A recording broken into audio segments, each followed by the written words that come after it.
Hello students, स्वागत है आपका श्री बालाजी इंस्टीट्यूट के ऑनलाइन क्लासेस में। चलिए स्टार्ट करते हैं हमारा आज का नया टॉपिक, मॉल कंसेप्ट का लेक्चर नंबर 3। देखो, आज के टॉपिक में अपन पढ़ेंगे विलयन की सांद्रता। ठीक है, इंपॉर्टेंट टॉपिक है विलयन की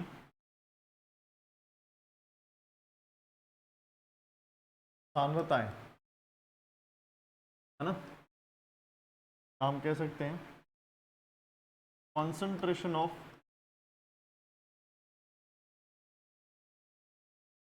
सॉल्यूशन, या इसकी विलयन की कभी सांद्रता बताने की कौन कौन सी टर्म्स होती है, कौन कौन से इसके तरीके होते हैं जिससे हम क्या बता सकते हैं, विलयन की सांद्रता को दर्शा सकते हैं। अब सबसे पहले बात आती है कि सांद्रता होती क्या है। ठीक है, तो देखो समझना कि सांद्रता लिखते हैं हम कभी भी केमिस्ट्री में, या कॉन्सेंट्रेशन लिखते हैं,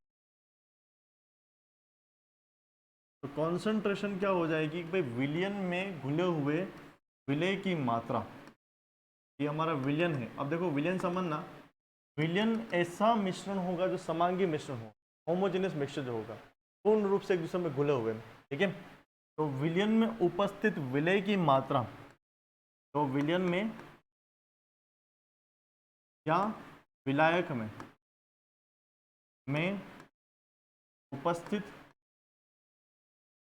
विलय की मात्रा जो होती है वो उसकी क्या कहलाती है, सांद्रता कहलाती है।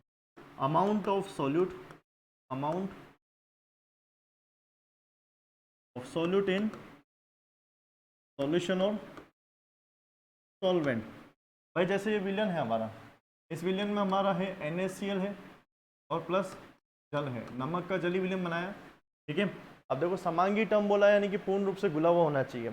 ठीक है, इस प्रकार से अलग अलग नहीं, जैसे तेल और पानी का मिश्रण है वो विषमांगी मिश्रण है, वो हेट्रोजीनियस है। तो समांगी यानी होमोजीनियस क्या होगा, पूर्ण रूप से एक दूसरे में घुला हुआ। ठीक है, तो अगर बोल दिया जाए, सपोज में बात करते हैं कि ये विलयन है हमारा, ठीक है, और इस विलयन में हम बोल दें कि यहाँ पर हमारा NaCl 2 ग्राम घुला हुआ और जल यहाँ पे ले रखा हमने, वाटर ले रखा है यहाँ पे कितना, 100 ग्राम ले रखा है। ठीक है, तो हम क्या बोलेंगे, इस विलयन की जो सांद्रता होगी, इस सांद्रता यानी कि इसमें उपस्थित विलय की मात्रा। अब विलय कौन होता है, जो कम मात्रा में घुला होता है, तो यहाँ पर कौन है, NaCl। ऐसा कह सकते हैं कि 2 ग्राम NaCl प्रति 100 ग्राम जल। मैंने बोला ना, विलायक सॉल्वेंट की फॉर्म में बोल सकते हो, या यूँ भी कह सकते हैं हम कि 2 ग्राम NaCl प्रति 102 ग्राम विलयन यानी कि सॉल्यूशन। ठीक है, तो किसी भी विलयन में उपस्थित विलय की जो मात्रा होती है उसे हम क्या बोलते हैं, उस विलयन की सांद्रता बोलते हैं। अब यहाँ से रिलेटेड आपसे क्वेश्चन कैसे पूछा, अब इस सांद्रता को बताने के तरीके अलग अलग है। ठीक है, अब कौन कौन से तरीके होते हैं सांद्रता को बताने के लिए, ये समझ लो। जैसे कि फॉर एग्जाम्पल अपना एक तरीका जो होता है सांद्रता बताने का, वो होता है अपना मोलरता, यानी मोलारिटी। ठीक है, मोलरता जो होती है ये सांद्रता की एक टर्म है, प्रकार की सांद्रता है। ठीक है, मोलरता क्या होती है, किसी विलयन में उपस्थित विलय के मोलों की संख्या, किसी विलयन में उपस्थित विलय के मोल, और विलयन में भी क्या होना चाहिए, उसका लीटर आयतन। ठीक है, तो 1 लीटर विलयन में उपस्थित विलय के मोलों की संख्या जो होगी वो उसकी सांद्रता होगी। तो ऐसा बोलेंगे, 1 लीटर विलयन में विलय के मोल जो होंगे, या मोलों की संख्या जो होगी वो क्या होगी, उस विलयन की मोलरता कहलाएगी। मोलारिटी कहते हैं इसको इंग्लिश में। ठीक है, और इसको कैपिटल M से दर्शाया जाता है। ठीक है, अब देखो विलय के मोल यानी कि मोलरता का सूत्र क्या होगा, कि जैसा हम मान लेते हैं हमारा विलय है A। ठीक है, number of moles of solute present in 1 litre solution, तो ये हो गया अपना विलय के मोलों की संख्या, बटा विलयन का आयतन क्या होगा अपना, लीटर में होना चाहिए। ये तो हो जाएगा बेटा हमारा, क्या हो जाएगा, इस विलयन की क्या होगी, मोलरता होगी। अब Na जो होगा यहाँ पर, Na यानी कि विलय के मोलों की संख्या, उसका मान क्या होगा, WA/Ma। सर ये क्या है, कि मोल निकालने का तरीका हमारा क्या होता है, कि द्रव्यमान बटा क्या होगा, मोलर द्रव्यमान। ध्यान रखना, लिख देना साथ में, ये द्रव्यमान लिखा हुआ मैंने और ये क्या लिखा हुआ, Ma, A का मोलर द्रव्यमान। A यहाँ पर मैंने क्या लिया हुआ है, विलय माना हुआ, बी हमारे यहाँ पर विलायक होगा यानी जल हो जाएगा, NaCl A की तरह काम करेगा। ठीक है, तो इन दोनों से मिलकर अपन ये भी बोल सकते हैं भाई क्या हो सकता है, WA/Ma। भाई ये मिला के क्या आ रहा है, मोल ही तो आ रहा है, तो ये विलय के मोल है। ठीक है, इंटू 1/V क्या होगा, लीटर में आया था, सूत्र ध्यान रखना। तो अगर लीटर में दे रखा कोई दिक्कत नहीं है, यदि विलयन आपका लीटर में नहीं हो और ml में हो तो भी यह आयतन आपका क्या होना चाहिए, लीटर में होना चाहिए। तो उसका तरीका क्या होगा, इस फॉर्मूले में छोटा सा चेंज करना आपको, WA/Ma ऊपर कर दो 1000 से मल्टीप्लाई, नीचे वाला जो विलयन का आयतन जो होगा वो ml में आ जाएगा, क्योंकि लीटर अगर आपका ml है, ml को लीटर में कन्वर्ट करना है तो उसको 1000 से डिवाइड किया था, तो डिवाइड करेंगे तो 1000 ऑटोमेटिकली ऊपर चला जाएगा। इस फॉर्मूले से आपके क्वेश्चन आ जाएगा। अब यहाँ पे कुछ टर्म ध्यान रखनी है, यदि विलयन की मोलरता और इसकी यूनिट के बारे में जानना, आपसे पूछ लिया कि इसकी यूनिट क्या होती है। देखो m जो होता है वो खुद एक क्या है, यूनिट है, m एक मोलरता है, वो खुद एक क्या है, यूनिट है। लेकिन और भी ढंग से बात करें तो क्या होगा, मोल, तो हो गया मोल प्रति लीटर, कि मोल पर लीटर सॉल्यूशन तरह से लिखा जाता है, या हम कैसे लिखते हैं, मोल प्रति लीटर जो होती है वो इसकी क्या होती है, इकाई होती है, यानी कि यूनिट होती है। बात समझ में आगे। यदि आपको बोल दिया जाए कभी, ये तो हो गया इसके सूत्र हो गए मोलरता के। ठीक है, यदि आपको बोल दिया जाए कि एक विलयन है जिसकी मोलरता है 1m, तो इस विलयन का नाम होगा मोलर विलयन।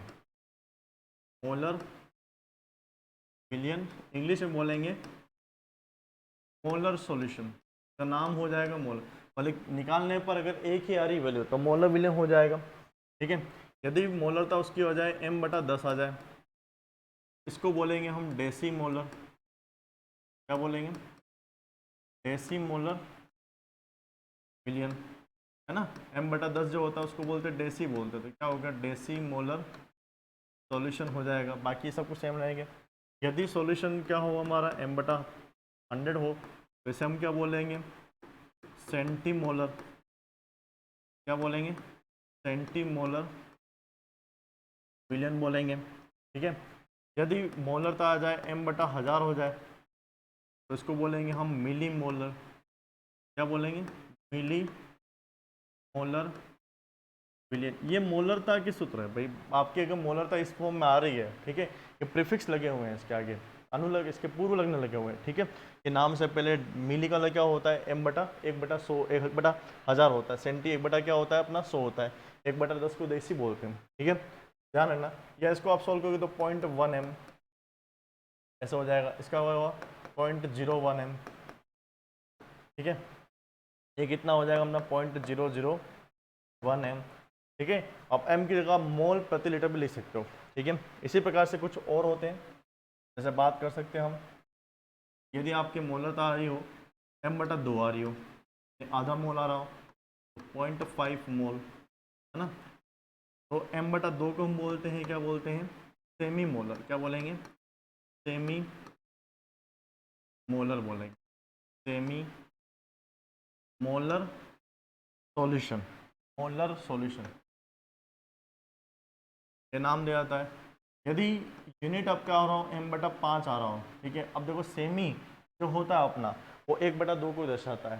ठीक है, तो 1/2 जो होगा वो अपना सेमी के लिए होता है, सेंटी होता है अपना 1/2 होता है। ठीक है, यदि 1/5 हो यानी कि अपन इसको बोल सकते हैं कि 0.2m है।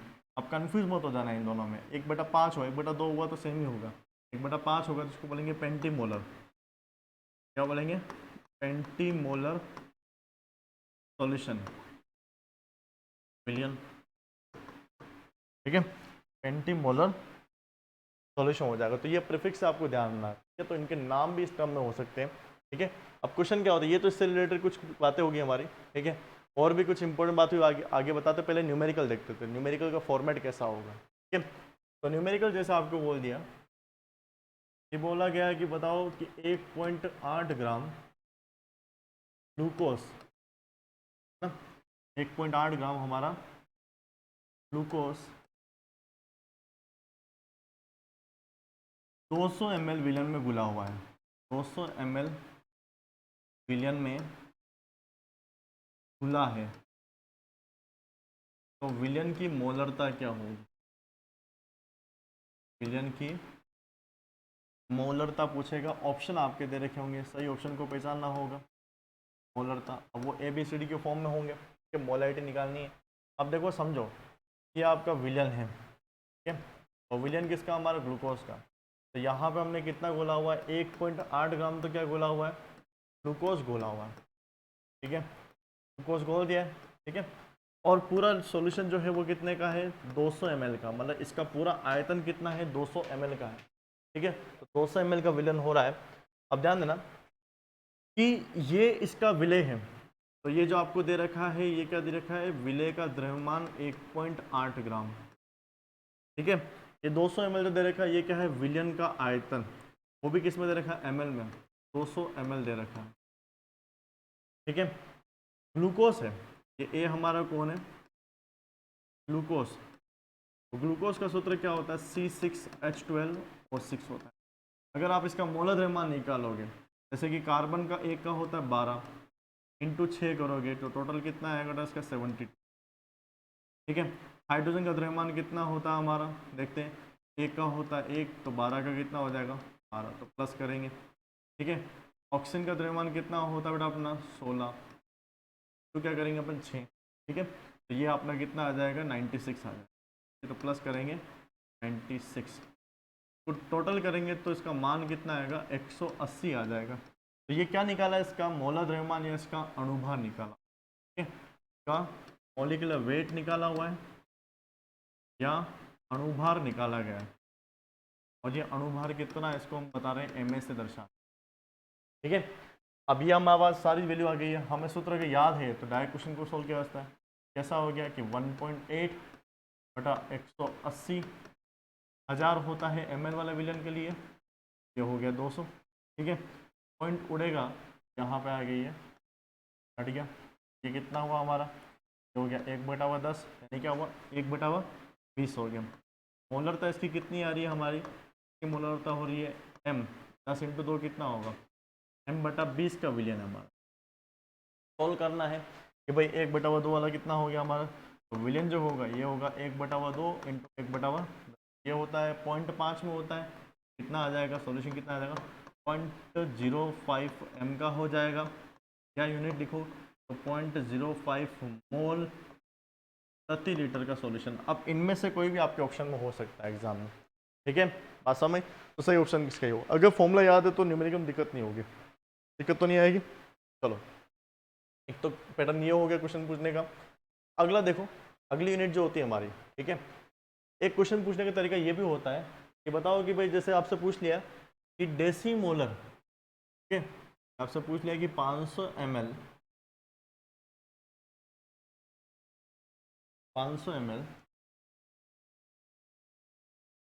NaOH के डेसीमोलर विलयन बनाने के लिए, विलयन के लिए कितने ग्राम NaOH की आवश्यकता होगी, NaOH की आवश्यकता होगी, ये पूछा गया। अब देखो समझो उसमें क्या बोला है कि विलयन की मोलर तो आपको दे रखी है, कितनी है, डेसीमोलर विलयन है, हमारा कितना है, डेसीमोलर विलयन है, ये इसकी मोलरता कितनी है, m/10 है, या आप इसको बोल सकते हो कि 0.1 इसकी क्या आ रही है, m है, या मोल प्रति लीटर में है। मोलरता का मान दे रखा है 1/10 दे रखा है, ठीक है, तो सीधा समझ सकते हो ये मोलरता का मान दे रखा हमें कितना, 1/10 दे रखा है, ठीक है। विलयन का आयतन दे रखा आपको कितना, 500 ml, ml वाला फॉर्मूला फिर से लेगा यहाँ पर, अगर लीटर में पूछेगा तो लीटर वाला फॉर्मूला लगाना है, ठीक है। और दिया है आपको NaOH, ठीक है, NaOH का मोलर द्रव्यमान हम निकालते हैं, तो सोडियम का तो होता है 23, प्लस ऑक्सीजन का हुआ 16, प्लस हाइड्रोजन का हो गया 1, टोटल करेंगे कितना हो गया 40। तो ये हो गया इस विलय, क्योंकि NaOH यहाँ पे घुला हुआ है, विलय है यहाँ पर, ठीक है। ये तो हो गया, इसका क्या हो गया, मोलर द्रव्यमान हो गया, तो मोलर द्रव्यमान का मान तो कितना हो गया हमारा 40 हो गया, मोलर द्रव्यमान कितना आया यहाँ पर 40 आया, ठीक है।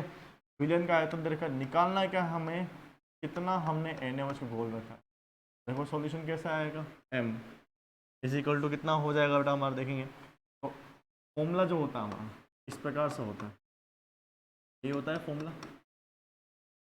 बटा क्या आएगा, V ml में आएगा, m का मान कितना आएगा, 1/10 आ जाएगा। ठीक है, WA का मान निकालना है,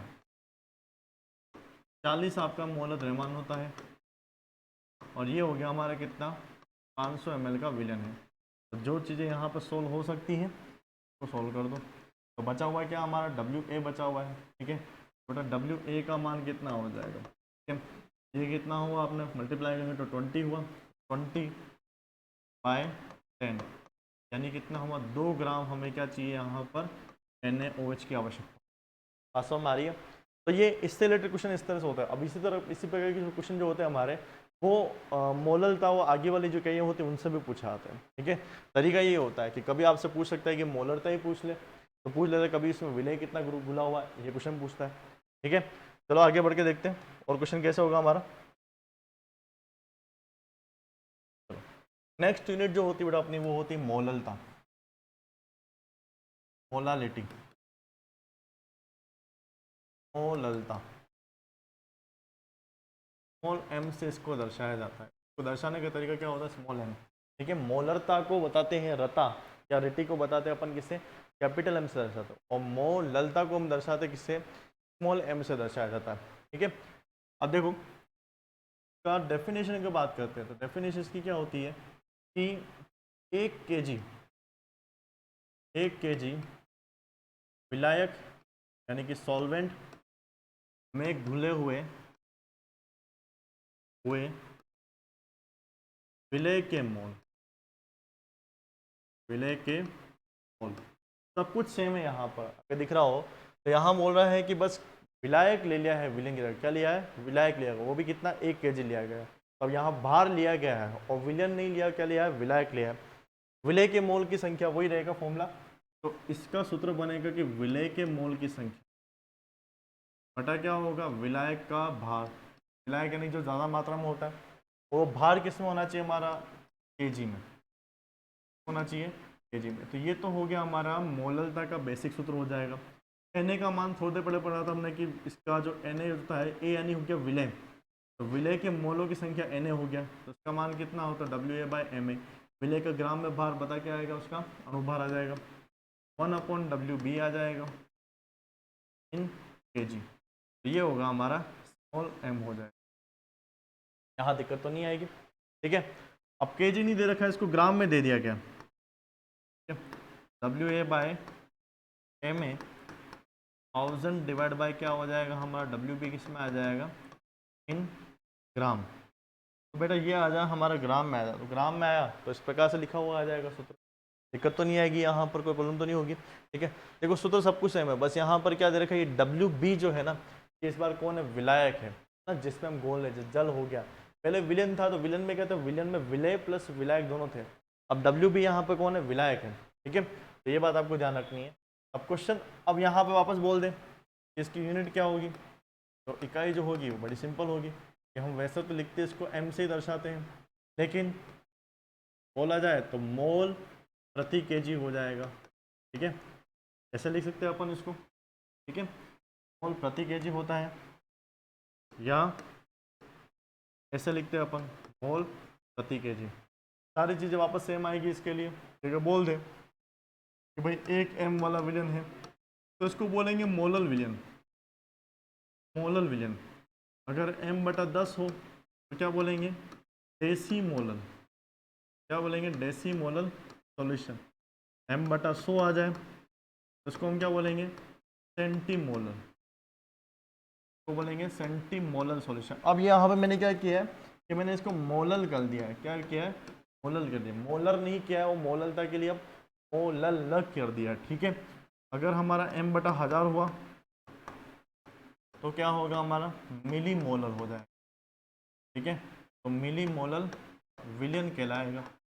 अगर m/2 हुआ, ठीक है, तो इसको हम क्या बोलेंगे, सेमी मोलल, क्या बोलेंगे, सेमी मोलल कहेंगे, सेमी मोलल विलयन हो जाए। ठीक है, अगर हमारे क्या होगा, m/5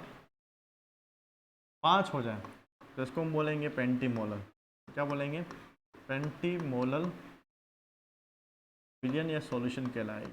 बात समझ आ गई? तो यही है क्वेश्चन, वही का वही सेम रहेगा यहाँ पर। अगेन यहाँ से पूछ लिया जाए आपसे कि बताओ कि हमें 5.3 ग्राम में क्या किया है कि 5 पॉइंट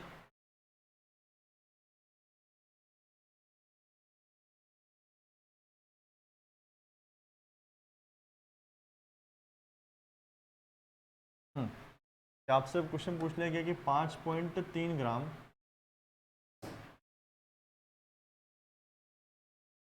5.3 ग्राम Na2CO3 को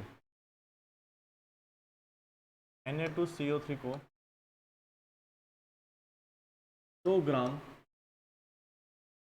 जल में घोले। अब देखो जल यहाँ पे क्या हुआ, विलायक हो गया है, ठीक है।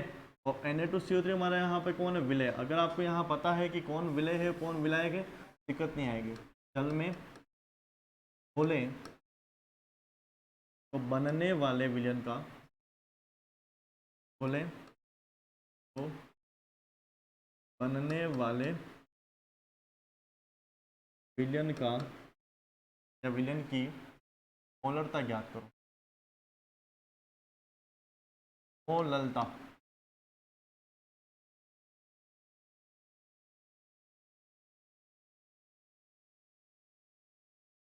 आप समझना है पर वैल्यू क्या क्या दे रखी, ये जो वैल्यू दे रखी है आप, ये क्या है, WA, ठीक है। 5.3 ग्राम, 2 ग्राम जल दे रखा है, तो ये जल का द्रव्यमान, विलायक का द्रव्यमान, ठीक है। और आपको बोला ये 100 ग्राम तो जल हो गया हमारा, ठीक है।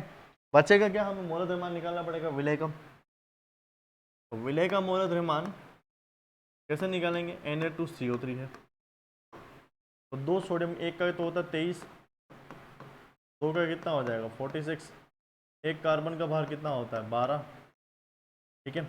3 ऑक्सीजन का हुआ 16 से मल्टीप्लाई करेंगे कितना होगा 48 हो जाएगा।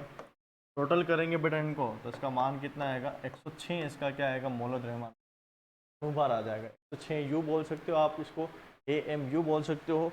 मोलर द्रव्यमान में लिखना तो क्या लिखोगे, ग्राम प्रति मोल होता है उसका, ठीक है।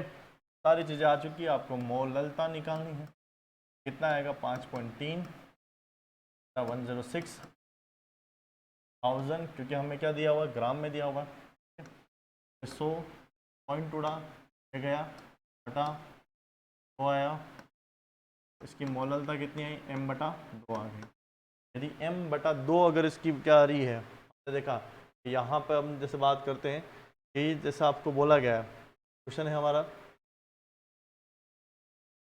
इसमें मोललता आपको दे रखी थी, क्लियर है ना, स्मॉल m/2 होता तो उसको हम क्या बोलते हैं, सेमी मोलर बोलते हैं। तो ये वाला विलन हमारा कौन सा हो गया, सेमी मोलर। तो इसको नाम हम दे सकते हैं कि ये सेमी मोलर विलन भी है। तो हमारी बात, दिक्कत तो नहीं होगी, ठीक है। और सिमिलरली जैसे पूछा गया था पहले विलय का ग्राम में द्रव्यमान निकालिए, ये वाला क्वेश्चन यहाँ पे भी पूछा जा सकता है, ठीक है।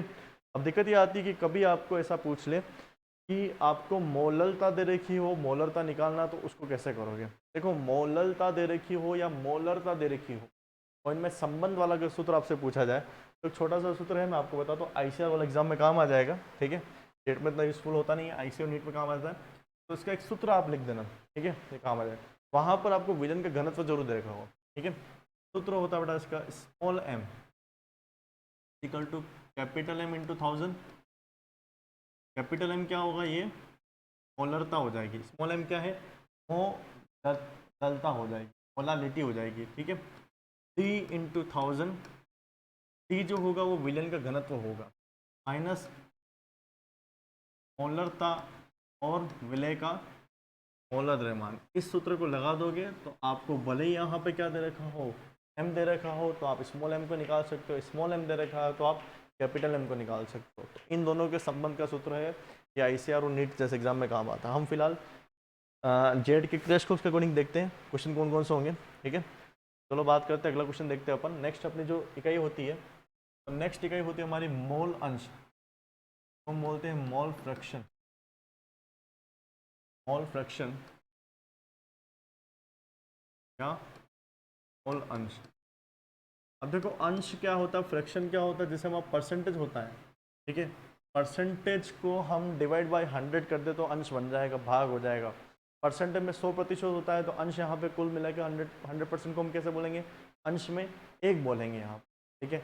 जैसे अंश बोलते हैं, यानी ये बोल रहा है कि मोल का अंश कितना है, आपको बोल दे, जैसे बोलते हैं पहले 1 रुपया होता था, ठीक है, तो उसको बोलते 8 आना बोलते थे या 50 पैसा बोलते, तो वो उसका क्या था 1/2 पार्ट होता था। 10 रुपये का हम बोलते 5 रुपया हो गया, तो अगर आपके 10 रुपये में से आपके पास 5 रुपये ही है, ठीक है, तो क्या होगा, इसका 50% आपके पास है, हम बोलेंगे 0.5% है। 1/2 बोलते हैं, तो 1/2 जो हम बोल रहे हैं, तो 0.5 आ रहा है, वो हम क्या बोल रहे हैं, अंश में बोल रहे हैं, प्रभाज बोलते हैं कभी कभी। तो उसके हिंदी में नाम बहुत सारे हैं, तो मोल प्रभाज भी बोला जाता है, मोल प्रभाज भी कह देते हैं, तो मोल भिन्न भी कह देते हैं, ठीक है। फ्रैक्शनल वैल्यू है, होता कैसे, जैसा आपको निकालना है x तो हो गया मोल प्रभाज, आपको a वाला कोई भी पदार्थ हो गया, जैसे हमारा a माना हुआ क्या है, विलेय है, तो विलेय के मोल अंश निकालना है, तो सूत्र क्या हो जाएगा हमारा, विलेय के मोलों की संख्या बटा क्या आएगी, कुल मोलों की संख्या, Na प्लस Nb हो जाएगा हमारा, ठीक है, विलायक का मोल। अब इसको गुणा कर देते हैं अपन, 100 से गुणा कर देते हो तो परसेंटेज आएगा, मोल का परसेंटेज आ जाएगा, ठीक है, और 100 से आप गुणा नहीं कर रहे ऐसे रहने दें तो ये इसका क्या आ गया, मोल अंश आ गया। उसी प्रकार से एक्स बी हो गया, तो सूत्र क्या होगा, एन बी बटा क्या आएगा, N A plus N B आ जाएगा। अब एन ए क्या है, मोलों की संख्या, ए के मोलों की संख्या, ए के मोलों की संख्या निकालना है, द्रव्यमान के अनुसार सूत्र कैसे निकालते हो अपन, W A by M A, क्या आएगा, W A by M A plus क्या आएगा, W A by W B by, तो बी के लिए मोल निकालेंगे, N B is equal to W B by M B हो जाएगा, ठीक है। इसका सूत्र क्या होगा, W B by M B, कौन क्या आएगा, डब्ल्यू बी बाय, जो ए है यहाँ पर के मोलों की संख्या, ए के मोलों की संख्या प्लस क्या आएगा, W B by M B हो जाएगा। तो ये तो हो गया यानी कि मोल अंश निकालने का। तो ये क्या है, विलय के मोल अंश, ये क्या है, विलय का मोल अंश, ये है विलय का मोल। हमने यहाँ पर ए माना है, हमने क्या मान लिया, ए को मान लिया, विलय जो है हमारा ए, वो विलय ए को माना हुआ और बी विलायक हमारा माना हुआ है, ठीक है। अच्छा यहाँ पे ध्यान ना, जब भी आप इन दोनों को जोड़ दोगे तो हमेशा आपका एक्स ए प्लस विलयन में हमेशा X A plus X B equal to कितना आएगा, 1 आएगा, यानी आपको ए को गुना करोगे तो 100% आएगा ना। तो विलन की वैल्यू जो होगी, कोई भी उसके मोल अंश जो होते हैं, ठीक है, तो कुल मोल अंश की वैल्यू क्या आएगी, एक आएगी, ना एक से ज़्यादा आएगी ना एक से कम आएगी, ठीक है। तो वो हमेशा कितना रहेगा, एक रहेगा। यानी कि इस तरह के क्वेश्चन में कभी आपको जैसे एग्जाम में पूछ लिया गया, आपको बोल दिया कि ग्लूकोज के विलयन में, ग्लूकोज के विलयन में ग्लूकोज के मोल अंश 0.2 है, तो जल का मोल अंश निकाल। अब जल यहाँ पर क्या है, विलायक है, ग्लूकोज का जलीय विलयन दे रखा है, इसको बोल दो जलीय विलयन, जलीय विलयन है, उसमें आपके ग्लूकोज के मोल अंश दे रखे हैं। ये ग्लूकोज है, का मोल अंश का मान दे रखा है 0.2। आपसे पूछा हुआ जल, जो जल है के मोल अंश आपको याद करने हैं, एक्स बी को निकालना, वो कैसे होगा, अभी सूत्र बता रखा था हमने। ऐसे प्रकार के सूत्र में आपको डायरेक्ट आपको लेने की जरूरत नहीं है, ठीक है। X A plus X B equal to 1 होता है, तो यानी कि अगर आपको एक्स बी निकालना ही है, आपको क्या करोगे, 1 में से एक्स ए को माइनस करो, समीकरण ऐसे बनेगा, ठीक है, एक उधर ले जाओगे, यहाँ पर क्या होगा हमारा एक्स बी इक्वल टू क्या होगा, 1 माइनस एक्स से हो जाएगा, तो 1 माइनस क्या होगा हमारा 0.2 होगा, वैल्यू कितनी आएगी, 0.8 आ जाएगी। इसका मतलब ये हो रहा है, जब हम 0.8 लिख रहे हैं तो इसका मतलब ये है कि इस विलयन में जल के मोल है वो 80% है, तो 0.2 लिखा हुआ है तो इसका मतलब ये है कि जल के मोल है वो 20% है। 100 से गुणा कर दो तो मोल के परसेंटेज में आ जाएगा, ठीक है। बाकी क्वेश्चन में अगर आपको क्या दे रखा हो, आपको उसका मोल अंश निकालना हो, जैसे सपोज आपको क्वेश्चन इस प्रकार से दे दिया हो, ठीक है, आपको क्वेश्चन दे रखा हो कि एक विलयन है, जिसका मोल अंश 0.2 है, इसमें हमारे पास में 90 ग्राम तो क्या है, जल है। आपके पास में यहाँ पर 90 ग्राम दे रखा है, जल की वैल्यू दे रखी है, ठीक है।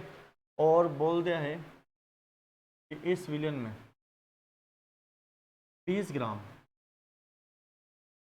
NaOH घुला हुआ है, NaOH है। तो आपसे पूछ ले कि NaOH के मोल अंश क्या होंगे, इसके मोल अंश निकाल। तो इसके मोल अंश निकालने का सूत्र क्या हो गया कि हमें NaOH के मोल बटा NaOH के मोल प्लस जल के मोल निकालने पड़ेंगे। तो सबसे पहले जल के मोल निकाल दो यहाँ पर और NaOH के मोल निकाल दो। तो जल का मोल क्या होगा, उसका भार बटा क्या आएगा, उसका अणुभार आएगा। अब जल का भार दे रखा है 90 ग्राम, जल का अणुभार होता है 18। सोल्व करेंगे कितना आ गया, ये 5 मोल। ये कितना है हमारे पास में, 5 मोल बता रहा है, ठीक है। इसी प्रकार से अगर NaOH के हमें मोल निकालना है, ये हो गया हमारा NaOH के मोल, तो NaOH का भार बटा का अणुभार। अब NaOH का भार यहाँ पे कितना दिया है, 20 ग्राम, का अणुभार कितना होता है हमारा, 40 होता है, ठीक है। अगर इसको अपन देखते हैं, ये कितना आ रहा बेटा हमारा, ये हो गया हमारा कितना बटा हुआ 2, ये कितना हुआ 0.5 मोल दिए गए 0.5 मोल। करना कुछ नहीं है, NaOH के मोल है 0.5 बटा क्या आ रहा हमारा, NaOH के मोल है 0.5 प्लस जल का मोल कितना है 5, कितना आ गया बेटा हमारा 0.5 बटा क्या आएगा हमारा 5.5 हो जाएगा, ठीक है। तो अगर इसको सोल्व कर भी देते हैं अपन, ठीक है, सोल्व करने पे कितना आ रहा हमारा, ये आ रहा है 1/11 आपके क्या आ रहा है इसके मोल अंश में आ रहा है, 1/11 के समथिंग की वैल्यू आ रही है, दिक्कत तो नहीं आएगी, तो मैं एक बार, ठीक है। तो ये इस प्रकार से इसके क्वेश्चन हो जाएंगे, ठीक है। तो 1/11 भाग जो है इसका, वो इसका क्या हो गया, NaOH के मोल आ जाएंगे। दूसरा आपको निकालना, जल निकालना, तो उसको एक में से माइनस कर सकते हो, तो सोल्व कर दोगे इसके फ्रैक्शनल वैल्यू इजी हो जाएगी, ठीक है। तो ये कुछ क्वेश्चन होते हैं हमारे मोल अंश के क्वेश्चन हो गए, ठीक है। अब ध्यान देना, यहाँ पर एक और चीज़ होती है कि हम चाहें तो हम मोल अंश जो होता है, ठीक है, एक सूत्र में आपको बताता हूँ, मोल अंश व मोललता में संबंध बता, मोल अंश व मोललता में संबंध, स्मॉल m में संबंध क्या क्या हो। अब देखो एक चीज़ समझना, अगर मैं लिखता हूँ XA बटा XB, तो उसकी वैल्यू क्या होती है, Na upon Na plus NB upon P upon Na plus NB होता है, ठीक है। ये गया, बचा क्या, Na अपॉन NB रहेगा, यानी कि हम देखें तो XA अपॉन XB, एक नई वैल्यू और मिल गई हमें यहाँ पर, XA अपॉन XB का मान कितना होगा हमारा, Na अपॉन NB के बराबर हो जाएगा, सही है। ये Na अपॉन NB के बराबर आ सकता है। अब देखो, हमने देखा है कि ये मोललता का सूत्र ऐसा होता है, WA/ma इंटू 1000 बटा क्या होता है हमारा, WB होता है,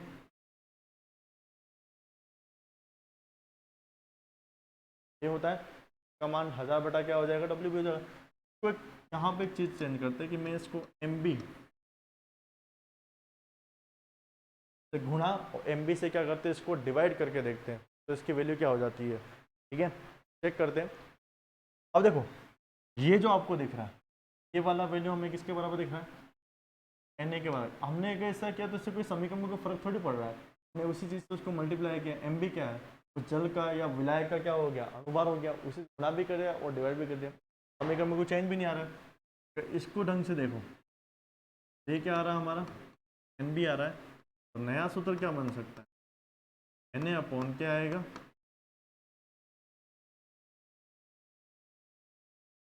MB आ जाएगा, तो एक सूत्र ये बन जाएगा हमारा, सही है। अब अगर ये सूत्र बना हुआ है हमारे पास में, तो हमने जानते हैं कि ये Na upon NB equal to क्या होता है, XA अपॉन XB हो सकता है।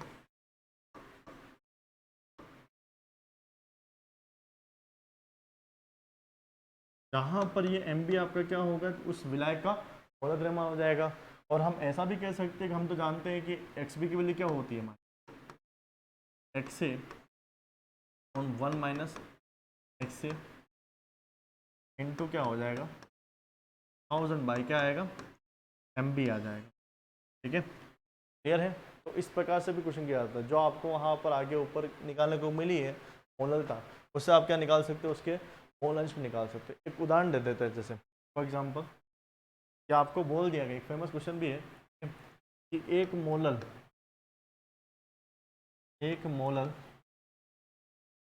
जलीय विलयन। अब एक मोलल जलीय विलयन में उसमें विलय नहीं बताएगा, अज्ञात विलयन बोल दिया। ठीक है, एक मोलल जलीय विलयन में विलय के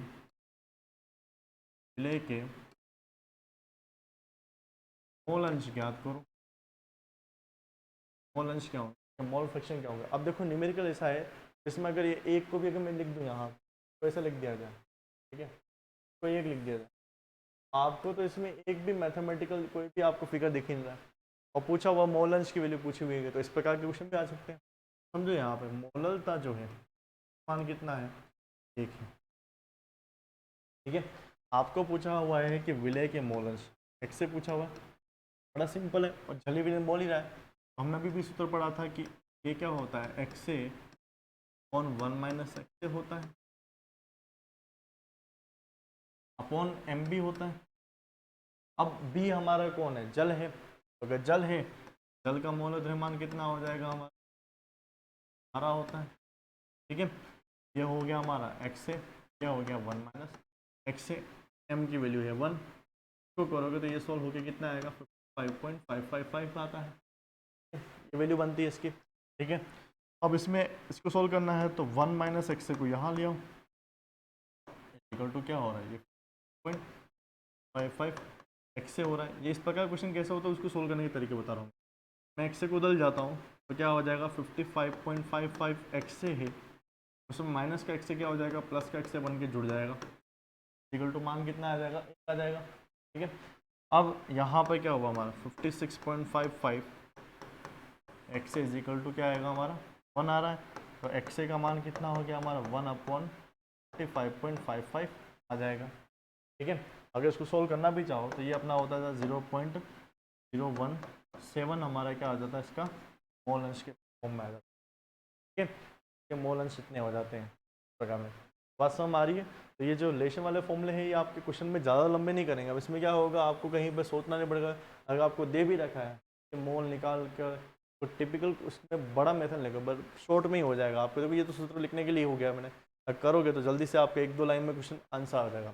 ठीक है, तो हेल्प करेंगे ये जो रिलेट करने वाले फॉर्मूले बता रहा हूँ, ये आपको बहुत हेल्प करने वाले हैं। जो बड़े बड़े क्वेश्चन टिपिकल क्वेश्चन है वो सोल्व करना है, बस आपको वैल्यू पता होनी चाहिए कौन सी वैल्यू का क्या काम होता है। ठीक है, चलिए ये तो हो गया हमारे मोल अंश निकालने का तरीका हो गया। ठीक है, तो तीसरी यूनिट हमने पढ़ ली, कौन सा, मोल अंश पढ़ लिया। अब बची हुई हमारी जो कुछ यूनिट है यहाँ पर वो कौन सी होती है, जैसे कि कुछ प्रतिशत यूनिट होती है, तो प्रतिशत सांद्रताएं होती है, प्रतिशत में कॉन्सेंट्रेशन होती है। प्रतिशत सांद्रताएं, प्रतिशत सांद्रताएं कौन कौन सी होती है समझना बाल को। एक होता है हमारा W/W%, को हम बोलते हैं भार प्रतिशत, क्या बोलते हैं, भार प्रतिशत या मास परसेंट बोलते हैं। W/W% का मतलब क्या होता है कि WA/W इंटू, मतलब समझाता हूँ, ये हमारे पास में विलयन है, तो समझ लो कि पूरा विलयन कितना है हमारा 100 ग्राम है। ठीक है, इस विलयन में हमारे पास में जैसे यूरिया घुला हुआ है, तो यूरिया घुला हुआ 2 ग्राम घुला हुआ। ठीक है, तो बोल देंगे इसके भार के अनुसार इसका प्रतिशत कितना आ जाएगा। कैसे करेंगे कि भाई इसका भार प्रतिशत बोल लिया तो 2 तो हो गया विलय का भार, कुल विलयन का भार कितना हो गया, जिसमें विलय प्लस विलायक मिला हुआ है कितना हो गया 100 हो गया। अच्छा, चाहे तो इसको अपन ऐसा भी चेंज कर सकते हैं, इसको ऐसा नहीं करें तो इसको क्या करते हैं, तो 200 ग्राम कर लेते हैं। ठीक है, तो 200 ग्राम कर दिया तो ये 200 हो जाएगा। ठीक है, तो ये कितना हुआ हमारा 100 हुआ, सोल्व करेंगे कितना आएगा, ये 1% भार के अनुसार ये विलयन बना हुआ है, 1% भार का विलयन बना हुआ है। अब ये चीज़ें बहुत जगह काम आती है, हमारे सॉल्यूशन जो बनते हैं जनरली अपन परसेंटेज में बना सकते हैं। लेबोरेटरी में होते हैं वो परसेंटेज सॉल्यूशन बोलते हैं ना अपन, फॉर्मेलिन जो सॉल्यूशन होता है जहाँ पर जीवों को, हम देखा होगा बायोलॉजी लैब में जो होता है, तो जीवों को संग्रहित किया जाता है। फॉर्मेलिन सॉल्यूशन जो होता है वो 40% फॉर्म एल्डिहाइड का सॉल्यूशन होता है। ठीक है। अब वो विलेन जो है उसमें 40% जो होता है हमारा वो क्या होता है, भार फॉर्म एल्डिहाइड का होता है, और बाकी 60% क्या होता है, द्रव्यमान किसका होता है, हमारा जल का होता है। तो इस प्रकार से विलेन बनाए जाते हैं। ठीक है, तो ये परसेंटेज में होता है इनको जनरली। अब ये हो गया हमारा भार प्रतिशत। अगला जो हो गया जैसे फॉर एग्जाम्पल इसी प्रकार से दूसरा होता है हमारा आयतन प्रतिशत। क्वेश्चन क्या होगा कि विलय का आयतन बटा कुल विलयन का आयतन इंटू हो गया। इसका मतलब ये हो गया हमारे पास में एक जल और अल्कोहल का विलयन बना, इसका जल और अल्कोहल का विलयन बुला हुआ है, जिसमें हमारे पास में जल है बेटा 20 ml, जल है 20 ml, और हमारे पास में अल्कोहल जो इसमें घुला हुआ है बेटा, अल्कोहल इसमें घुला हुआ हमारे पास में 100 ml। ठीक है, तो अल्कोहल हमारे पास में, अच्छा अल्कोहल जैसे हमारे पास में 80 ml घुला हुआ है। ठीक है, तो कुल विलयन कितना बना हुआ है, दोनों को मिला के कुल विलयन देखते हैं कितना हुआ, 100 ml का विलयन बना हुआ है। तो आपसे पूछ लिया गया है कि इस वाले विलयन में जल का भार प्रतिशत कितना है, या जल का आयतन प्रतिशत कितना है, जल का आयतन प्रतिशत। तो लिख देता हूँ यहाँ पे जल का आयतन प्रतिशत। देखो जल का यहाँ पे कितना देखा 20 ml। ठीक है, 80 तो हो गया अल्कोहल प्लस 20 हो गया जल, दोनों को जोड़ दिया अपन ने, तो कुल विलयन कितना हो गया हमारा 100 ml का। तो कुल विलयन का आयतन तो सूत्र वाला हो गया, ये प्रतिशत निकालना सूत्र हो गया, ये कैसा हमारा 20% का आयतन वाला विलयन है। ठीक है, इसमें आयतन दर्शाया गया, यहाँ पे लिखा हुआ क्या है, आयतन लिखा हुआ है। ठीक है, चलो एक तीसरा और होता है हमारा, ये होगा हमारा आयतन प्रतिशत, नाम क्या होगा, आयतन प्रतिशत या वॉल्यूम परसेंटेज। एक तीसरा होता है इसमें हमारा क्या होता है कि भार बाय आयतन प्रतिशत। ठीक है, भार आयतन प्रतिशत, नाम दे देना भार आयतन प्रतिशत, यानी कि क्या बोलेंगे मास वॉल्यूम परसेंट। ठीक है, अब इसको इंग्लिश में बोलते हैं स्ट्रेंथ परसेंट भी बोलते हैं, क्या बोलते हैं, स्ट्रेंथ परसेंट बोलते हैं, और हिंदी में इसके नाम होता है शक्ति प्रतिशत, शक्ति प्रतिशत या सामर्थ्य प्रतिशत भी कहा जाता है, बोलते हैं हम सामर्थ्य प्रतिशत भी होता है। तो अब देखो समझो यहाँ वो ऊपर लिखा हुआ W लिखा हुआ, W हो गया हमारा क्या हो गया विलय का भार हो गया, अपॉन में लिखा हुआ V लिखा हुआ है, तो V हमारा क्या हो गया विलयन का आयतन हो गया। ऊपर तो आएगा WA, नीचे आएगा हमारा क्या V विलयन का आयतन, तो क्या कर देंगे तो, ठीक है, तो हो जाएगा हमारा इंटू। अब देखो इसका मतलब क्या हो गया, जैसे कि हमारे पास में कोई विलयन है, ठीक है, कोई विलयन है, ठीक है? इस विलयन में हमारे पास में 5 ग्राम जैसे घुला हुआ, हमारे पास में 5 ग्राम एसिटिक एसिड घुला हुआ गैस से, और विलियन टोटल जो है हमारे पास में वो कितना है 200 ml का, कितने ml का विलियन बना हुआ 200 ml का हमारा विलियन है। तो इसमें आपको एसिटिक एसिड का सामर्थ्य प्रतिशत निकालना, W/V% निकालना है।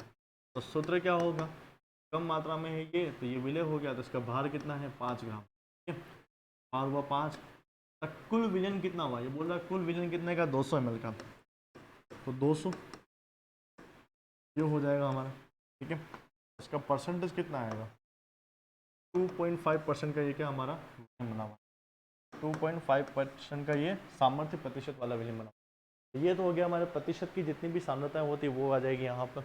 अब यहाँ पर एक और इम्पोर्टेंट सूत्र आता है जो कि आपको ये भार प्रतिशत जो होता है हमारा, कौन सा भार प्रतिशत और मोलरता को रिलेशन के बताता है। तो भार प्रतिशत और मोलरता में रिलेशन का जो सूत्र होता है हमारा वो कैसा होता है, भार प्रतिशत व मोलरता के संबंध का, मोलरता यानी कैपिटल M के संबंध का सूत्र कैसा होगा, देखो कैसे होगा ये। अब भार प्रतिशत को यहाँ पे हम लिखेंगे, मैं बताऊंगा x से, ठीक किससे बताऊंगा x से। मोलरता कैपिटल M फॉर्मूला होगा x into D into 10 upon क्या आएगा अपना Ma आ जाएगा। अब आपको पता है Ma यहाँ पर क्या है विलय का मोलर द्रव्यमान, D यहाँ पर क्या है विलयन का घनत्व, D है विलयन का घनत्व।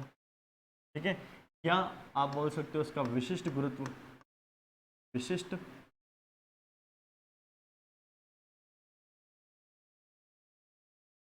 विशिष्ट गुरुत्व, स्पेसिफिक ग्रेविटी बोलते हैं इसको, का घनत्व डेंसिटी हो जाएगी। ठीक है, चलो, और जैसे Ma जो होता है हमारा क्या हो गया विलय का मोलर द्रव्यमान, विलय का अणुभार। ठीक है, ये लिखा हुआ है इसका अणुभार लिखा हुआ है। ठीक है, विलय का अनुभार, ठीक है। फिर बोला हुआ जैसे ये हो गया हमारा x का मान, x इज इक्वल टू क्या होगा हमारा भार प्रतिशत हो जाएगा, ठीक है। फिर बोलेंगे अपन कैपिटल M जो हो गया अपना क्या हो गया, ये अपना मोलरता हो गया या मोलारिटी होगी, ठीक है, मोलरता या मोलारिटी देखिए, ठीक है। अब देखो ये क्वेश्चन दे रहेगा हमें, एक क्वेश्चन बना लेते हैं इसमें, ठीक है। जैसे आपसे बोल दिया गया है कि बेटा 90, जैसे आपको बोला गया है कि बेटा 20% का H2SO4 का विलयन बना हुआ है, SO4 के विलयन की मोलरता ज्ञात करो यदि विलयन का घनत्व, इस विलयन का घनत्व 1.5 ग्राम प्रति ml हो, 5 ग्राम प्रति ml हो। देखो यहाँ पर D का मान दे रखा है 1.5 ग्राम प्रति ml दे रखा है, ठीक है। और बोला हुआ है कि x यानी कि भार प्रतिशत दिया हुआ है कि 20%, यानी इसका मतलब ये हो गया 20 ग्राम आपका H2SO4 है और 100 ग्राम आपका क्या है पूरा विलयन है, ठीक है। चलो अब H2SO4 जो होता है उसका मोलर द्रव्यमान जो होता है, H2SO4 का मोलर द्रव्यमान हमें निकालना हो तो कैसे निकालते हैं, तो एक तो हो गया हमारा हाइड्रोजन का, 2 टोटल हुआ तो कितना हुआ 2 हो गया। सल्फर का भार कितना होता है हमारा 32 होता है। ऑक्सीजन का तो हो जाएगा हमारा, ऑक्सीजन जो होता है 4 ऑक्सीजन है, एक का होता है 16 इंटू क्या होगा हमारा 4 तो कितना होगा 64 होगा 6, टोटल करेंगे टोटल कितना आया 98, इसका क्या आएगा अणुभार आएगा 91, इसका क्या आएगा अणुभार आएगा। डायरेक्ट क्वेश्चन पूछा जाता है कि इनके अणुभार ही पूछ अभी तो, ठीक है। तो हो गया हमारे पास में, अब मोलरता निकालनी है तो capital M is equal to क्या हो जाएगा हमारा x, फॉर्मूला क्या है x into D to 10 upon क्या आएगा, ये सूत्र है हमारा, ठीक है। x का मान बेटा कितना बताया गया हमारे यहाँ पे 20% बताया गया, ठीक है। फिर बोला हुआ है कि आपको d का मान दे रखा है 1.5, 10 का क्या आएगा 8 आ जाएगा, ठीक है।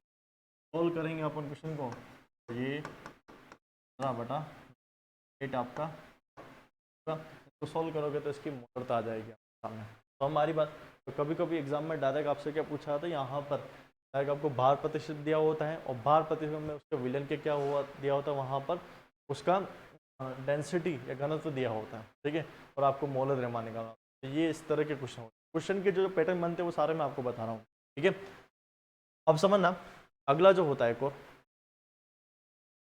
पीपीएम, कभी कभी बोला जाता है कि पीपीएम में भी सांद्रता निकालने के,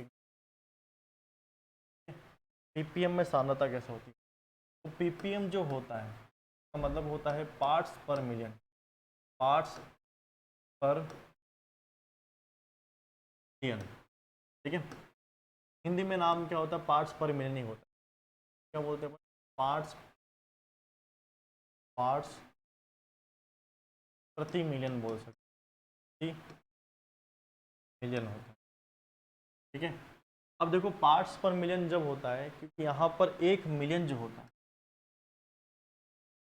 1 मिलियन का मान होता है वो होता है 10 लाख।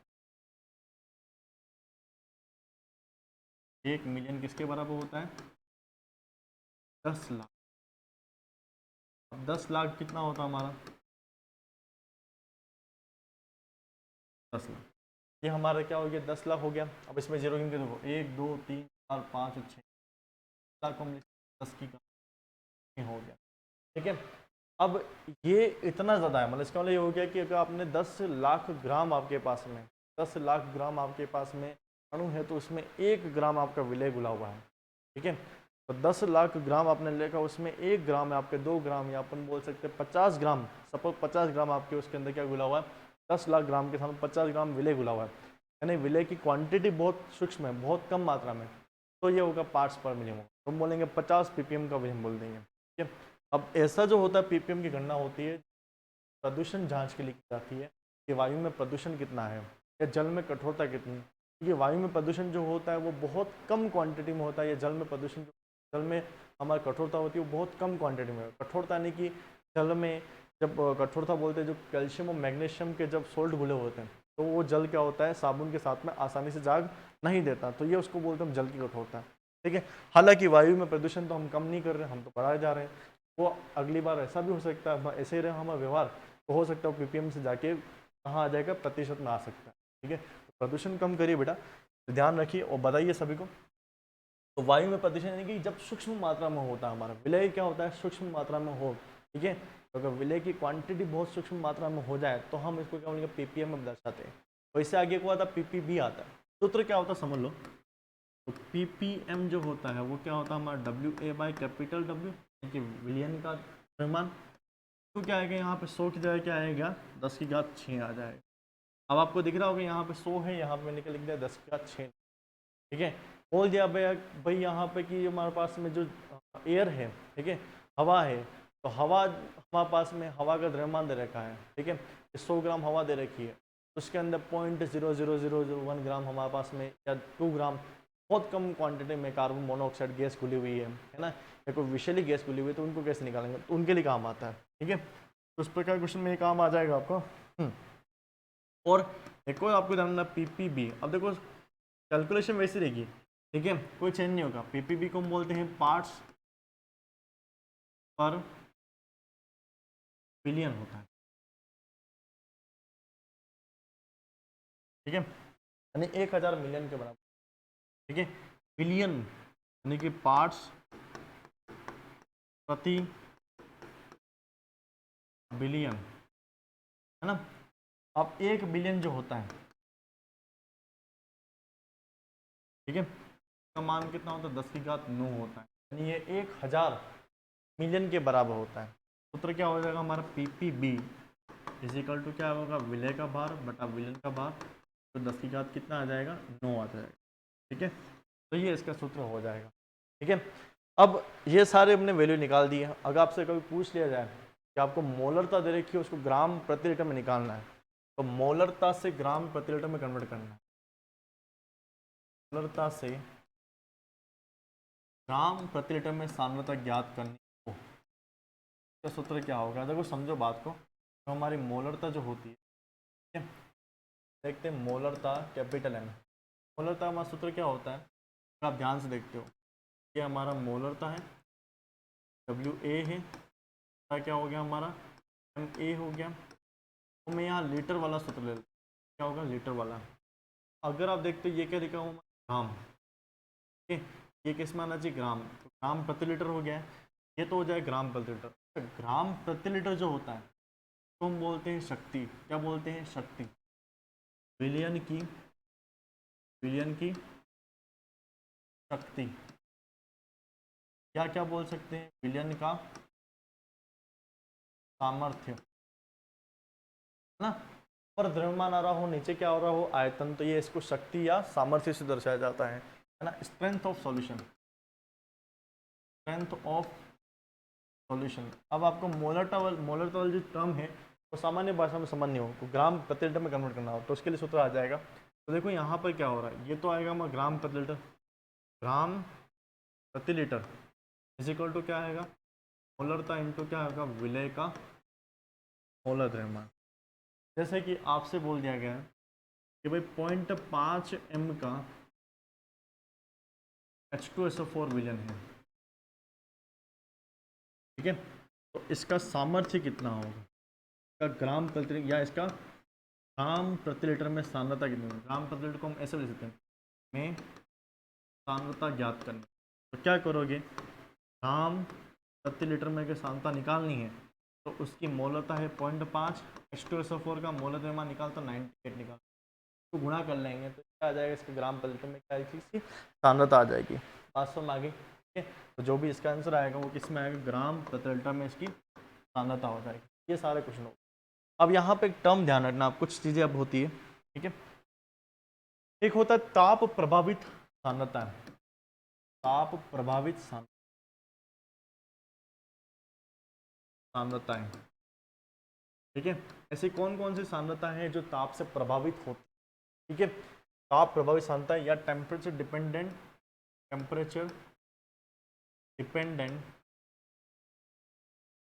कॉन्सेंट्रेशन, ठीक है, टेम्परेचर से पे डिपेंड होने वाली कॉन्सेंट्रेशन कौन सी, अब ध्यान ना, जिस भी सांद्रता की टर्म के अंदर V आ रहा हो यानी आयतन आ रहा हो वो ताप से प्रभावित होगी, क्योंकि जैसे जैसे हम ताप बढ़ाते हैं तो ताप बढ़ाने पर विलयन का आयतन भी क्या होता है, बढ़ता है।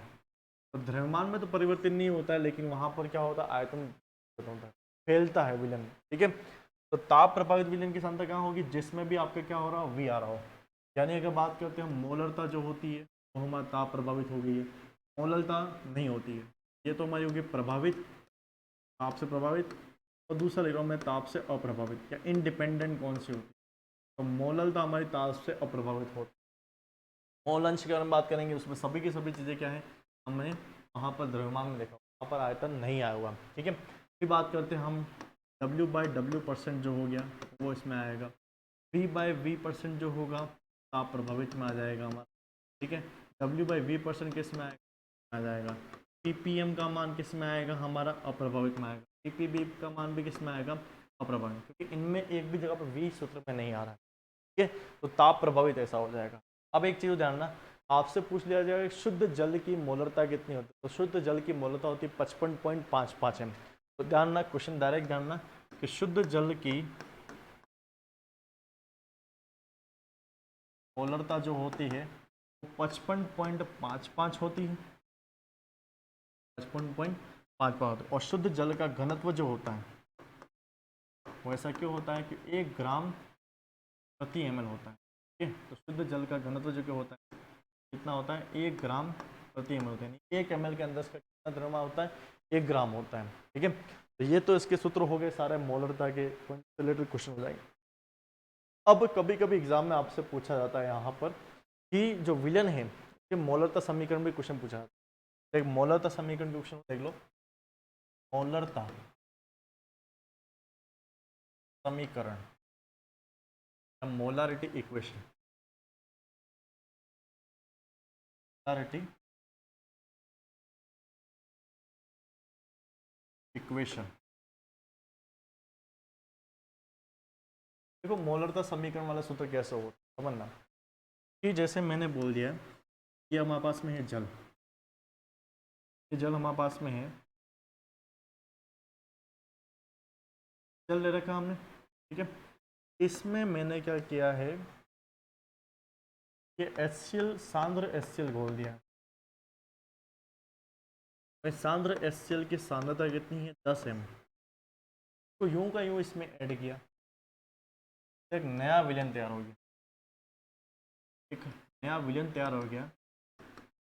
अच्छा, ये सांद्र HCl की सांद्रता है 10 m, और मैंने इसके ले लिए कितने ले लिए, 5 ml को लिया, कितना लिया है, 5 ml।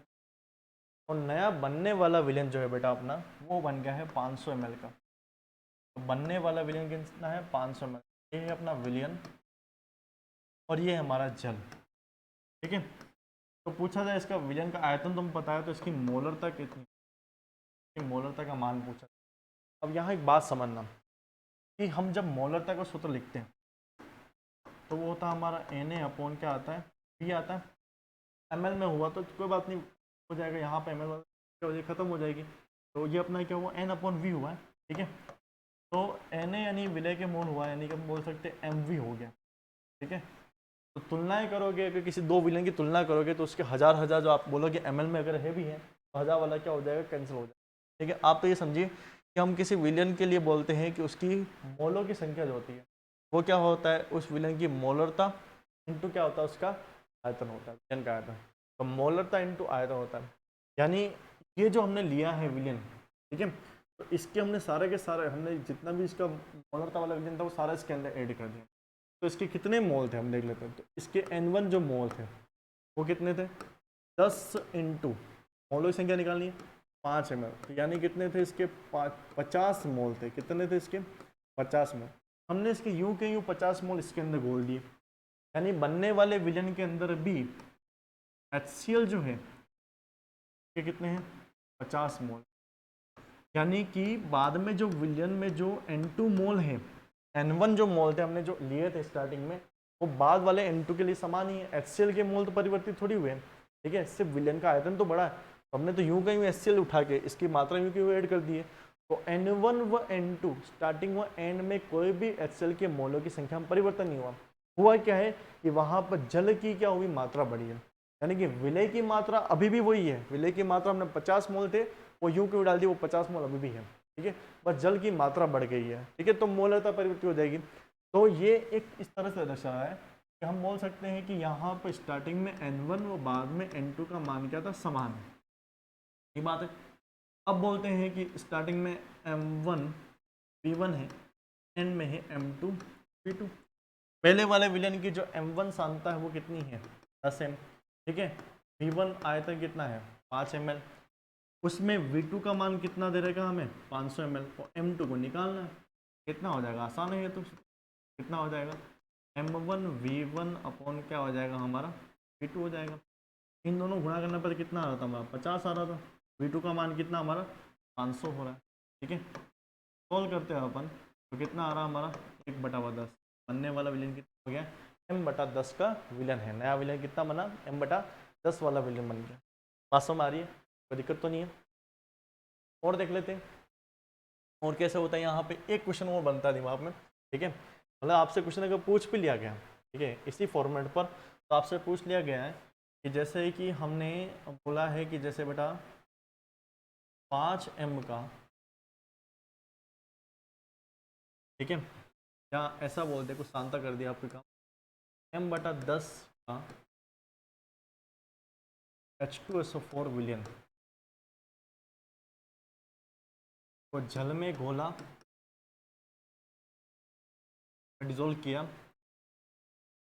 और बनने वाला विलयन, ठीक है, बनने वाले विलयन की सांद्रता M/20 हो गई है, और उसका आयतन जो है वो कितना है 100 ml है। तो अगर ऐसी कंडीशन अगर हमें लानी हो, ठीक है, कि हमें M/5 M/10 m का विलयन है, M/10 का अगर कोई H2SO4 का विलयन है, उसे जल में घोल कर हमें 100 ml का विलयन तैयार करना है जिसकी सांद्रता है वो M/20 हो, तो बताओ इस H2SO4 के कितने आयतन को हम घोलेंगे, यानी इसका V1 का मान पूछा हुआ है, M1 दे रखा है, M2 का मान भी क्वेश्चन में दे रखा है, और V2 का मान भी, कैसा होगा हमारा M1 V1 = M2 V2, ठीक है, V1 का मान कितना हो हमारा M2 V2 अपॉन M1। अब ये M1 V1 और M1 और 2 को आपके मानने के ऊपर डिपेंड करता है, अब लास्ट वाले को 1 मान लो, स्टार्टिंग वाले को 2 मान लो, तो फर्क नहीं पड़ता, ठीक है, कंसेप्ट क्लियर होना चाहिए। तो V1 = कितना हो जाएगा हमारा M2 का मान, देखो M2 का मान कितना है 1/20, V2 का मान कितना दे रखा बेटा आपको, कितना दिया रखा है 100 दे रखा है, ठीक है, M1 का मान कितना दिया है 1/10 दे रखा है, ये मान कितना है 1/10, जब हम 1/10 को नीचे रखेंगे, ये 1/10 कहाँ चला जाएगा, ऊपर चला जाएगा, ठीक है, इसी तरह से हो जाएगा हमारा। तो इसमें क्या होगा भाई, ये तो हमारा M2 था, M2 कितना था 1/, आ गया मान हो गया, ठीक है, 100 ml इसकी क्या होगी, आयतन हो गया है हमारा। इस विलयन की सांद्रता कितनी थी 1/10 थी, तो 1/10 ऊपर चला गया, हट गया है, तो बचा कितना हमारे पास में, तो 2, यानी कितना हुआ हमने 50 ml, अगर हम क्या लेंगे इस वाले विलयन को, अगर हम इसको कितना ले लेंगे 50 ml इसके अंदर लेंगे, ठीक है, 50 ml इसको, और हम M/10 विलयन को बोलेंगे जल के अंदर, तो बनने वाला नया विलयन जो होगा हमारा, है ना, यानी कि आपने जल कितना लिया, केवल 50 ml ही लिया है, तो 50 ml जल और 50 ml इस विलयन को घोल दोगे, तो बनने वाले विलयन की सांद्रता कितनी 20 हो जाएगी, ठीक है, तो इस प्रकार क्वेश्चन पूछा जाता है। एक क्वेश्चन दिमाग में बनता है, बहुत फेमस क्वेश्चन है, ठीक है, यदि आपको बोल दिया जाए कि हमारे पास में HNO3 का एक विलयन है, ठीक है, ये HNO3 का पहला विलयन है, इसकी सांद्रता है 3 ml, 25 ml, तो एक दूसरे HNO3 के विलयन में, दूसरा फिर से कौन सा है HNO3 का विलयन ही है, कि 4 m के 75 ml विलयन में अगर घोल दें, तो बनने वाला नया विलयन जो हुआ हमारा, बनने वाला जो भी हमारा नया विलयन हुआ, जिसमें पहला वाला HNO3 नंबर 1 हमारा कौन सा है HNO3, ये हमारा कौन सा है दूसरा HNO3, दोनों ही जोड़ रखें, 1 प्लस और 2 दोनों मिले हुए इसके अंदर HNO3, तो बनने वाले विलयन की मोलरता कितनी हो, ये पूछ लें, तो समझना यहाँ पर हुआ क्या है, HNO3 का N1 मोल, N2 मोल को इसके अंदर जोड़ दिया, तो हुआ क्या है N1 प्लस क्या हुआ, हमने यहाँ पे क्या किया गया कि N1 प्लस N2 मोल को जोड़ा है, तब जाके क्या हो रहा है वो बराबर किसके हो रहा है, हमारा N3 मोल के बराबर हो रहा है, ये तो हो रहा है। ठीक है, तो क्या बन जाएगा कि N3 is equal to N1 plus N2, ये मोल ही तो लिया हमने, यू के यू बोल दिया, यू के यू, ये पूरा ml इतना था। ठीक है, तब देखो समझो N1 का मान क्या होता है, M1V1 प्लस क्या होगा M2V2, ये क्या होगा हमारा M3V3 के बराबर होगा। बड़ा M3 इज इक्वल टू कितना हो जाएगा, M1V1 प्लस M2V2 अपोन में क्या आएगा, सांता आएगी V3। अब आपसे पूछ लिया जाए V3 की सांता क्या होगी, इसकी सांता, इसकी जो आयतन जो होगा V3 का मान कितना होगा, तो 25 प्लस 75 जो होगा वो क्या होगा, V3 तो होगा, ये M3 है, ये V1 प्लस V2 होगा, ये 25 प्लस 75 दोनों ही विलन को जोड़ा ही तो है और कुछ नहीं किया, तो ml का विलन बना हुआ है। ठीक है, तो हमारा हो गया, चलो देख लेते हैं क्या करेंगे।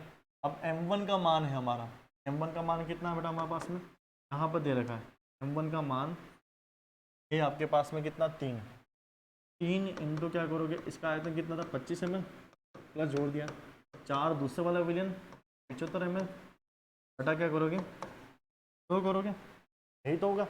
अब देखो कैसे करेंगे इसको, ये जो क्वेश्चन हो जाएगा यहाँ पर कितना आएगा इसका, ये होगा 75, ये प्लस अपना कितना हो गया, इसको जोड़ देंगे, बोल करेंगे 150 हो जाएगा, 4 बार होगा कितना होगा 300 हो जाएगा, क्या आएगा 100 आ जाएगा, तो कितना आएगा 375/100 आ जाएगा। तो नए वाले विलन की सांद्रता जो होगी हमारी कितनी होगी 3.75 m होगा, तो M3 का मान कितना होगा 3.75 m। तो ये जितना भी विलन की सांद्रता से जितने भी रिलेटेड क्वेश्चन होते हैं वो सारे के सारे क्वेश्चन मैंने यहाँ पे करवा दिए हैं। ठीक है, आई होप ये लेक्चर आपको समझ में आया होगा, कोई डाउट हो तो आप कमेंट बॉक्स में लिख सकते हो। ठीक है, तो आज का लेक्चर अपना यही है, विलन की सांद्रता का पूरा टॉपिक हो चुका है। ठीक है, तो न्यूमेरिकल पार्ट वाले में देखा जाए तो सांद्रता वाला टर्म आपका हो चुका है, स्टोइकियोमेट्री खत्म हो चुकी है, मोल कैसे निकालते हैं, बेसिक टर्म अणु परमाणु वगैरह क्या होते हैं वो सारा हमने आपको समझा दिया। ठीक है, तो अब जो हमारा बचेगा आगे टॉपिक, उसमें बचा हुआ एक तो हमारा जो रासायनिक जो हमारे नियम होते हैं, तो सिंपल थ्योरेटिकल नियम पढ़ना है, और एक मोलानुपाती सूत्र और अणुसूत्र पढ़ना है, और मोल कंसेप्ट वाला चैप्टर आपका खत्म हो चुका है। ठीक है, तो मिलते हैं अपन नेक्स्ट लेक्चर में। इसके रिलेटेड क्वेश्चन आपके बहुत सारे होते हैं। ठीक है, इक्विलिब्रियम वाला चैप्टर हो गया आपका, या काइनेटिक जितना भी हो गया, विलन की सांद्रता वाले क्वेश्चन बहुत सारे होते हैं। रिलेटेड फॉर्मूला जो बताए हैं वो आपके आगे हायर एग्जाम में या ICR और BHU में काम आते हैं। ठीक है, तो मिलते हैं बेटा अपन नेक्स्ट क्लास में, तब तक के लिए गुड बाय।